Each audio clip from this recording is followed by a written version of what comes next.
गांव की बहन में। फूलमती काकी, अंजलि दीदी के लिए शहर से फोन आया है, जल्दी से भेजो दुकान पे, नहीं तो फोन कट जाएगा।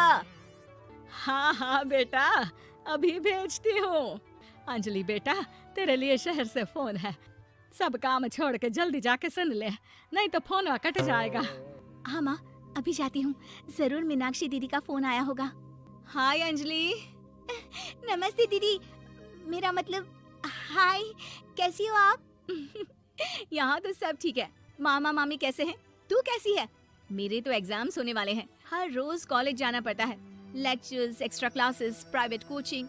ओ मैं तो इतना थक जाती हूँ, क्या बताऊँ। आपकी कॉलेज वाली बहन जी आपको इतना पढ़ाती है, तो घर कब जाती हैं आप दीदी? अरे नहीं नहीं, ये सब सिर्फ मेरी प्रोफेसर नहीं पढ़ाती, मैं अलग से दूसरे टीचर्स के पास भी पढ़ने जाती हूँ।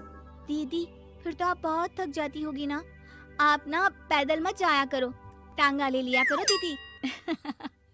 नहीं मेरी भोली बहन, ना मैं पैदल जाती हूँ, ना ही यहाँ टांगा मिलता है, मैं बस से जाती हूँ और थोड़ी दूरी के लिए रिक्शा ले लेती हूँ।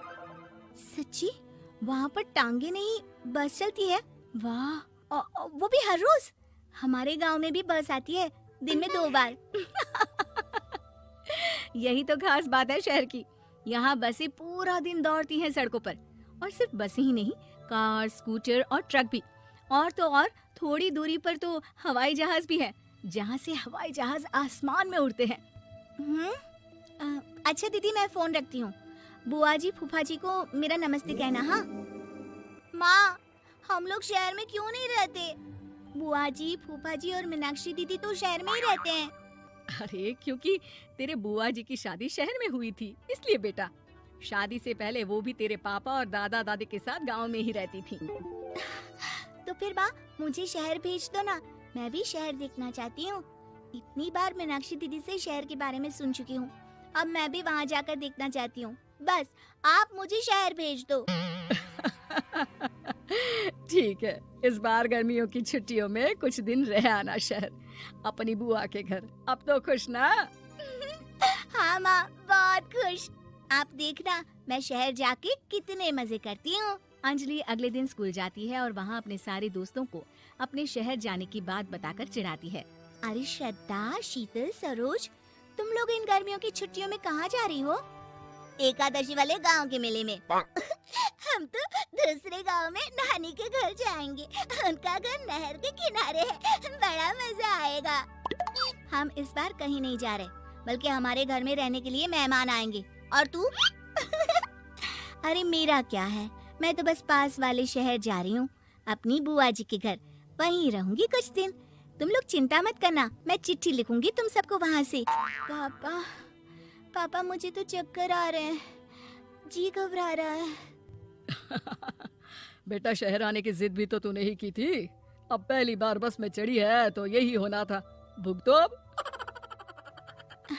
अरे मामा जी, अंजलि, आप लोग आने से पहले बता तो देते, मैं लेने आ जाती बस स्टैंड तक। आओ आओ भैया, आओ बेटी अंजलि। माँ बुआ जी कैसे हैं वहाँ, और भाभी कैसी हैं? सब ठीक है, बस अंजलि जिद कर रही थी कुछ दिन आप लोगों के साथ रहने की, सो छोड़ने आ गया। दीदी, आप मुझे शहर घुमाने ले जाओ ना, मुझे भी शहर देखना है। हाँ हाँ चल, तैयार हो जा जल्दी से। अंजलि तैयार होने जाती है और कुछ देर बाद जब बाहर आती है तो अरे ये क्या कर दिया तूने, मार्केट तक ही तो जाना है, इतनी डार्क रेड लिपस्टिक, इतने बड़े बड़े झुमके और चूड़ियां और चेहरे पर इतना सारा पाउडर। मेरी बहन, ऐसे नहीं चलेगा, जा और ये सब हटा के आ। अरे कैसे, क्यों? मैंने शहर आने के लिए इतनी मेहनत से ये सब इकट्ठा किया था, और वैसे भी मैंने देखा है मोहल्ले की राधा काकी के टीवी पर एक फिल्म चल रही थी, उसमें हीरोइनें ना ऐसे ही तैयार होकर जाती है घूमने। सब पता है मुझे, मैं तो ऐसे ही जाऊंगी दीदी।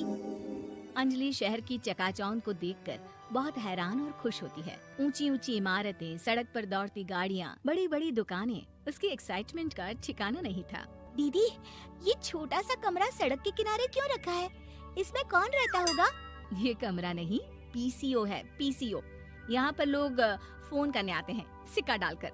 ओ हमारे गांव में तो दुकान पे ही जाते हैं बात करने। अच्छा चल, तुझे रेस्टोरेंट में खाना खिलाने ले चलती हूँ। Excuse me, 2 plate noodles please and 2 Cola. Meenakshi को ऑर्डर प्लेस करते हुए अंजलि बहुत ध्यान से देखती है और थोड़ी ही देर में ऑर्डर लेकर वेटर आ जाता है और खाना टेबल पर रख देता है। अरे ये लंबी लंबी सेवइयाँ खाते कैसे हैं दीदी? और इसके साथ कोई अचार, प्याज, मूली कुछ भी नहीं दिया, बस ये छोटा सा पेट खुजाने वाला दे दिया है।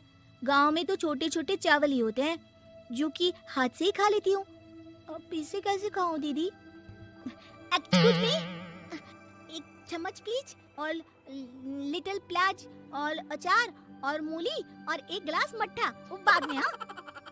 अब ये सब सुनकर आसपास बैठे लोगों को हंसी आ जाती है।